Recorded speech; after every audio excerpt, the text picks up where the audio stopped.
Assalamualaikum warahmatullahi wabarakatuh. Perkenalkan, nama saya Jurgi Frianto dari Prodi Matematika 2018.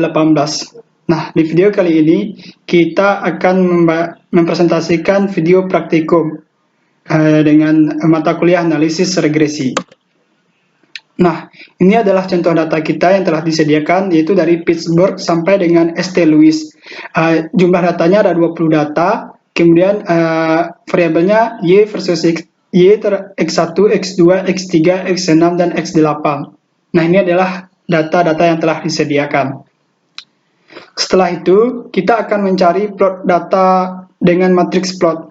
Nah, sesuai dengan langkah-langkah yang telah ditentukan untuk mencari matriks plots menggunakan Minitab. Jadi di sini saya menggunakan Minitab 2016, maka didapatlah matriks plotnya seperti yang gambar-gambar seperti graf matriks plot yang telah saya sediakan di PPT ini. Coba kita perhatikan pada kolom keempat, 5, dan 6, bahwa titik-titiknya tersebut membentuk sebuah garis. Nah, jadi di sini kolom kedua dan kolom ketiga, ini titik-titiknya menyebar, tidak terbentuk sebuah garis. Maknanya itu dari terbentuk garis itu terdapat hubungan linear antara Y dengan variabel X, kemudian terdapat hubungan linear antara Y dengan variabel X6, kemudian begitupun dengan X8. Karena yang terbentuk garis variabelnya adalah X3, X6, dan X8. Jadi kesimpulannya, karena terdapat minimal satu variabel regresor yang berhubungan linear dengan Y, maka regresi linear dapat digunakan untuk menunjukkan hubungan antara Y dengan masing-masing variabel tersebut. Nah, selanjutnya kita akan membentuk model regresi. Ini adalah model matematikanya, dan kemudian ini adalah bentuk model regresinya. Setelah itu, sesuai dengan langkah-langkah yang telah ditentukan untuk mencari nilai regresi terhadap Y versus X1, X2, X3, X6, X8, yaitu menggunakan Minitab. Nah, didapatlah nilai analisis of variance-nya, kemudian model sumarinya, kemudian koefisiennya. Ini adalah nilainya. Begitupun nilai regression equation-nya. Coba kita perhatikan nilai term dan koefisiennya dari masing-masing variabel, maka itu sama dengan nilai dari B0, B1, B2, B3, B6 maupun B8. Nah, setelah itu kita perhatikan nilai dari R kuadratnya yang telah didapatkan dari data kita tadi, yaitu 54,8%. Yang berarti sebesar 54,8% dari seluruh versus total Y diterangkan oleh masing-masing variabel, dan masih ada sebesar 45,2% lagi yang versus Y tidak dapat diterangkan oleh model yang telah digunakan. Jadi didapatkan 45,2% itu dari pengurangan 100% dengan nilai R kuadrat kita tadi. Maka didapatlah 45,2% tadi. Bagian sisanya 45,2% ini mungkin disebabkan oleh faktor yang lain yang gagal diperhitungkan dalam model. Nah, selanjutnya kita akan uji signifikasi model. Dari data yang kita peroleh tadi, kita ambil data analisis of variance-nya, kemudian kita lihat nilai dari p-value-nya. Nah, di sini nilai p-value-nya 0,032, jadi mendekati nilai 0. Jadi nilai P sama dengan 0,032, yang berarti terima H1 beta J tidak sama dengan 0 untuk paling kurang 1 J sama dengan 1, 2, 3, 6, dan 8. Kesimpulannya, dari masing-masing variabel secara bersama-sama mempengaruhi Y. Kemudian terdapat satu hubungan linear antara respon Y dengan sebarang variabel regression dari masing-masing variabel. Setelah kesimpulan di atas tadi, jadi model ini layak untuk digunakan dan analisis selanjutnya dapat dilakukan. Setelah itu, kita akan menguji model signifikasi model koefisien regresi ini secara parsial. Nah, kita perhatikan nilai koefisien yang telah kita dapatkan tadi. Kemudian di sini kita lihat nilainya yang mendekati nilai 0. Nah, ini ada 0,007, yaitu terhadap variabel X8. Maknanya yaitu, jadi Maknanya yaitu X8 mempunyai kontribusi terhadap Y apabila X1, X2, X3, dan X6 juga ada pada model, yang berarti koefisien regresi beta 8 signifikasi dengan taraf kesalahan 5%. 5% ini telah ditentukan yaitu dengan 0, atau sama dengan 0,05. Dan coba kita perhatikan nilai dari R kuadratnya. Di sini coba kita perhatikan nilai S-nya di sini. Nah, nilai S-nya di sini yaitu 2,54826. Yang berarti jika kita kuadratkan nilai S-nya ini, maka akan sama nilainya dengan adjoint MS error, yaitu sama dengan 6,494. Nah, di sini adalah ini nilainya, adjoint MS error 6,494. Selanjutnya coba kita perhatikan nilai dari term SH coefficient dari masing-masing variabel. Itu akan sama dengan nilai dari SB0, SB1, SB2, SB3, dan SB6. Baik, sekarang kita akan mencari nilai dari studentis residualnya. Kita akan mencari nilai studentis residual, cook-nya, dan divide-nya. Cara mencarinya kita menggunakan Minitab sesuai dengan langkah-langkah yang telah diberikan. Maka didapatkanlah nilainya dari data kita tadi, nilai studentis residualnya, cook-nya, dan divide-nya. Coba kita perhatikan masing-masing nilai tersebut. Ternyata dari nilai-nilai studentis residual, cook, divide, nilainya kecil dari 2. Maka tidak perlu ada yang disisihkan ataupun yang diregresikan lagi. Nah, selanjutnya bisa kita tentukan model terbaiknya. Jadi, karena nilainya tidak ada yang dipencilkan, maka data yang kita gunakan masih lengkap, yaitu 20 data yang pertama tadi, yaitu Y versus X1, X2, X3, dan X4 maupun X8. Untuk metode pertama ini kita menggunakan metode seleksi maju atau forward selection dengan alfa yang telah ditentukan yaitu 0,05.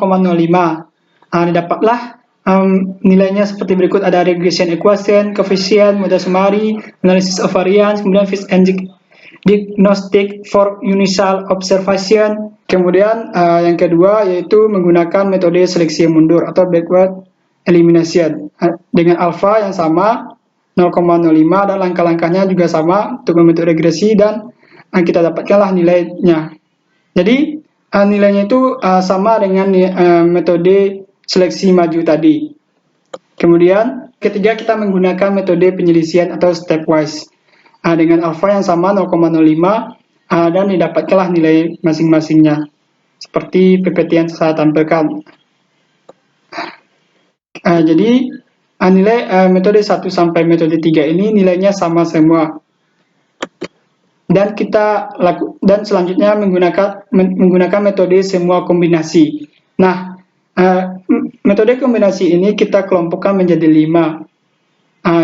Yang pertama kelompok A, kelompok B, kelompok C, kelompok D, dan kelompok E. Nah, pada kelompok A ini kombinasi peubahnya ada satu variabel. Maksudnya misalnya nanti kita akan mencarinya menggunakan Minitab nilai regresinya yaitu Y versus X1, begitupun seterusnya Y terhadap X2 dan Y terhadap X3 sampai dengan X8 sesuai data kita tadi. Nah, setelah itu kita lihat nilai dari R kuadratnya yaitu dan kemudian juga kita lihat nilai S kuadratnya. Kemudian kita lihat juga nilai D regression equation-nya. Setelah kita dapatkan pada kelompok A, kemudian kita cari pada kelompok B, yaitu terhadap dua variabel peubah. Y misalnya Y terhadap X1, X2 sama dengan yang tadi, tapi ini bedanya cuma ini variabelnya ada 2 gitu. Kemudian kita lihat nilai R kuadrat, kemudian nilai S-nya, kemudian nilai persamaan regressionnya. Setelah itu pada kelompok C juga sama, tapi bedanya cuma kalau di kelompok C ada 3 variabel. Didapatkanlah nilainya seperti berikut. Begitupun dengan D dan seterusnya E. Setelah itu kita tentukan model tabel persamaan terbaiknya. Untuk menentukan tabel persamaan terbaiknya, model terbaiknya, kita lihat nilai dari masing-masing kelompok tadi yang R kuadratnya paling besar dan S kuadratnya paling kecil. Nah, setelah itu pada kelompok A kita dapatkan di variabel X8 yaitu nilai persennya lebih besar 43,8%, kemudian X kuadratnya 6,278, kemudian kita salin nilai fit-nya. Nah, ini didapatkanlah nilai fit-nya. Begitupun selanjutnya pada kelompok B. Nah, pada kelompok B juga didapatkan nilai persennya lebih besar, yaitu 50,7%, yaitu terhadap variabel X3 dan X8, begitupun nilai X kuadratnya lebih kecil. Begitupun selanjutnya sampai dengan E. Nah, kesimpulan dari praktikum pertama sampai yang model terbaik tadi, yaitu berdasarkan praktik penggunaan data tabel B1 Pittsburgh sampai dengan Lewis, yaitu X1, X2, X3, X6, dan X8. Maka kesimpulan pertama yaitu pada matriks plot, yaitu karena terdapat minimal satu variabel regression yang terhubung linear dengan Y, maka regresi ini digunakan untuk menunjukkan hubungan antara Y dengan masing-masing variabel. Kemudian kesimpulan kedua, didapatkan model regression yaitu Y sama dengan 2,7 dikurang 0,0243 X1 tambah 0,00021 X2 tambah 0,655 X3 tambah 0,00179 X6 dikurang 0,00881 X8, dan diperoleh R kuadratnya 54,8%. Itu artinya 54,8% dari seluruh variasi total Y diterangkan oleh masing-masing variabel, dan masih ada sebesar 45,2% lagi variasi yang tidak dapat diterangkan oleh model yang digunakan. Kemudian kesimpulan ketiga itu uji signifikasi model. Diperoleh nilai P-nya 0,032 yang lebih kecil dari 0,05. Maka secara simultan bersama-sama variabel independen X secara simultan berpengaruh terhadap variabel independen Y. Dan uji asumsi klasik karena semuanya terpenuhi untuk uji asumsi klasik ini, maka kita tidak akan memerlukan yang namanya transformasi. Kemudian yang kelima, dapat kita simpulkan yaitu berdasarkan tujuan prediksi model yang direkomendasikan, yaitu ini Y sama dengan 2,7 sampai dengan X8, karena pada model ini semua peubah bebas pengaruh terhadap respon Y, sehingga makin baik dalam memprediksi Y. Nah, berdasarkan tujuan pengendalian, model yang direkomendasikan yaitu Y sama dengan 18,4 kurang 0,00585 X8 ini didapatkan dari model terbaik kita tadi. Kenapa ini kita pilih? Karena variabel peubah bebasnya sedikit tetapi memiliki nilai R kuadrat cukup tinggi. Terima kasih. Sekian dari hasil presentasi saya mengenai praktikum analisis regresi. Jika ada salah dalam pengucapan maupun materi, saya mohon maaf, dan saya sudah dengan Assalamualaikum warahmatullahi wabarakatuh.